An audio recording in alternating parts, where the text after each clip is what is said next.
From The Australian, here's what's on the front. I'm Kristen Amiot. It's Tuesday, October 1.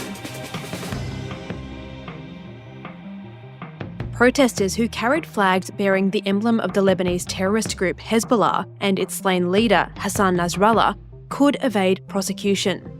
The Australian Federal Police say new laws might be a get-out-of-jail-free card for supporters. President Jose Ramos Horta says he'll turn to China or Kuwait for support if Australia doesn't back his government's vision for oil and gas fields in East Timor. That exclusive story is live right now at theaustralian.com.au. Queensland Premier Stephen Miles will formally call a state election today, kicking off a campaign that's sure to draw out Queensland's unique political character.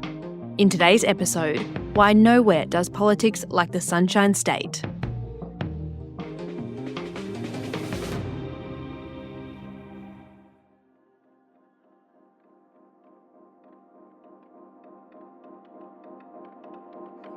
John, I will talk to you then if you like, but you'll pay me a lot of money for it. Are you xenophobic? Please explain. Let there be 1,000 blossoms bloom as far as I'm concerned. But I ain't spending any time on it because in the meantime... When it comes to politicians, Queensland likes them colourful. Well, maybe I know nothing about politics, but if this is getting you votes, I am a Martian astronaut. And when it comes to politics in the Sunshine State, there's never a dull moment. There's an election on in Flinders, and I know who I will back. It's a hard-working man called Carter, helps anyone on the track. And if you say to me... If, as the BBC once suggested, Australian politics is like a sitcom directed by Quentin Tarantino, then Queensland politics is the spin-off. It can be amusing, sure, but it's also fiery, poignant and compelling. You're right, it's a hard-fought political theatre in Queensland. Michael McKenna is The Australian's Queensland editor.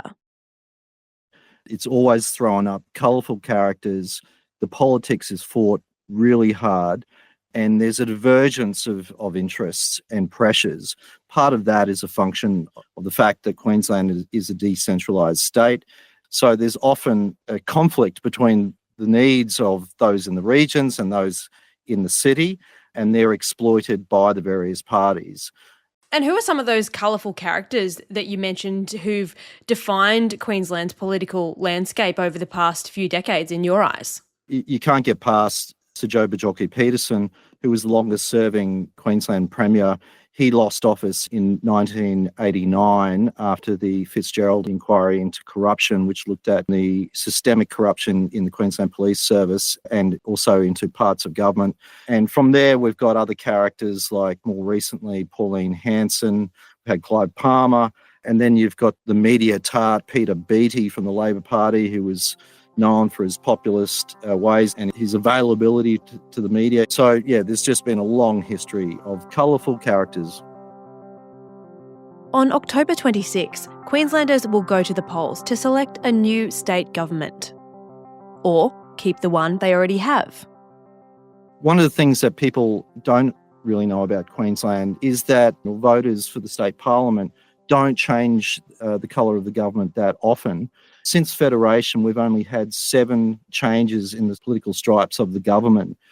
In 2012, there was a huge swing, a record victory to the then Liberal National Party led by Campbell Newman with an absolute smashing majority. But interestingly, he was a pugnacious premier and quite divisive. He then lost that huge majority in just one term. Queenslanders don't, from records, like to change government very often. Labor has been in power for almost a decade in the Sunshine State, but a series of fumbles over key issues like youth crime, the cost of living crisis, and a monumentally flawed forensic testing system means a big swing could be on the cards. Successive polls for about 18 months to 2 years have shown that the LNP, led by David Crisafulli, is ascendant in the polls.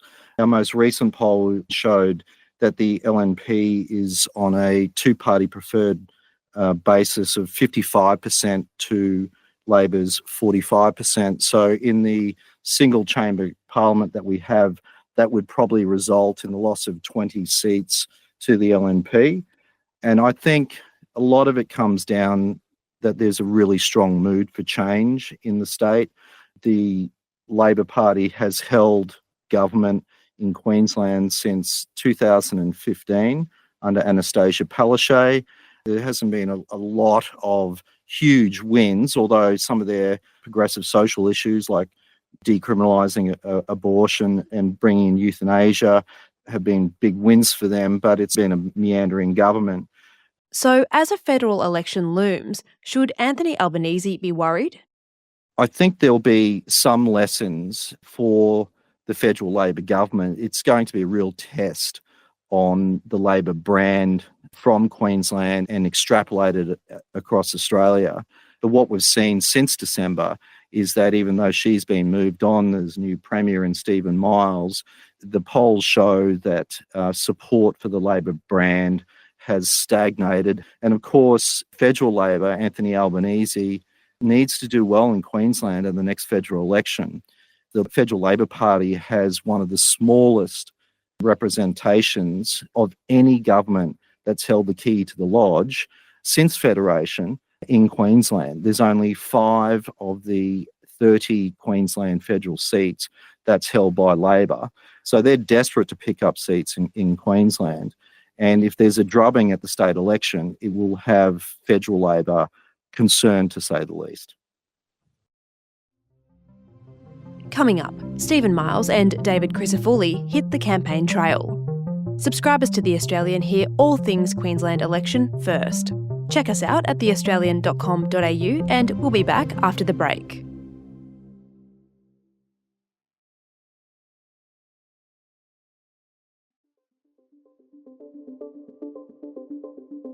These days, where campaign trails go, memes follow. Or maybe it's the other way around. On this side of the House, we will always stand up for a woman's right to choose. That's very demure, very mindful. This is Queensland Premier Stephen Miles. He's tapped into the meme of the moment to spread the word about one of Queensland Labor's big election promises. I am concerned about what those opposite will do to Queensland women's right to choose if the government changes in October. It's part of a broader scare campaign designed to win back favour among voters. But the thing is, the promised abortion support services have yet to see the light of day, 7 months after they were announced. Sources told The Australian's Queensland editor Michael McKenna and political reporter Lydia Lynch that Labor leaders were waiting until this week to announce the almost $10 million program. That may be too little too late in the context of a campaign that's already under considerable pressure. Here's Michael McKenna. Insiders had hoped that a change in leadership would improve their electoral chances, and from what we've seen, certainly in our news poll, since the leadership change, is that it hasn't made much difference. He's given it a red-hot go, and it'll be really interesting in the election because he's not natural on the stump. He often appears nervous, he stutters through his answers, but I think he's improved since he's become Premier. And he's really tried to remove some of the barnacles of the sinking ship since he's taken the leadership. He's taken tougher action on youth crime, he's changed the bail laws, and he's thrown out some fairly populist cost of living measures and spent $3.7 billion on things like the $1,000 electricity rebate. But the fact is that even though some of his personal popularity ratings have edged up ever so slightly, the base vote for Labor has stayed in the doldrums. But as I said, he's invigorated and he's given it a red-hot go. Elsewhere on social media, Stephen Miles' opponent, Liberal National Party leader David Crisafulli, is making gnocchi. I've shown you before my secret recipe for my spaghetti sauce, and then we will add the gnocchis to it once it comes to the boil. Like Miles, Crisafulli has never led a state election campaign. This is the first time in more than 3 decades that's happened, and it's shaping up to be the first real test of the charismatic opposition leader's premiership potential. In the last 35 years, the Conservative parties have been in power just 5 of those 35 years. And the party has been riven with personal animosities and factionalism and so forth. So Christodoulou has been able to unify the party and bring some discipline. He's got a long history in politics, although he often tries to characterise himself as an anti-politician, a farmer who grew up on a cane farm, and then he was a journalist. But he didn't spend much time in journalism. He won a seat in 2012 with Campbell Newman leading the party, and then he was quickly made the local government minister. But as he describes himself, he was a man in a hurry. He rushed things. He wasn't prone to consultation. And he ultimately lost his seat in 2015 along with the government.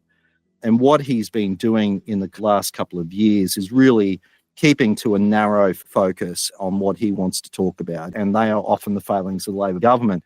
And that has been effective.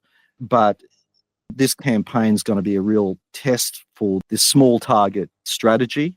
He's going to be on the stump every day, and this is the first time that we're going to see David Christodoulou under day-to-day scrutiny, and we'll see how he copes with that. In Queensland, you can never tell. Michael McKenna is The Australian's Queensland editor. You can follow his team's reporting and analysis of the run-up to the Queensland election at theaustralian.com.au.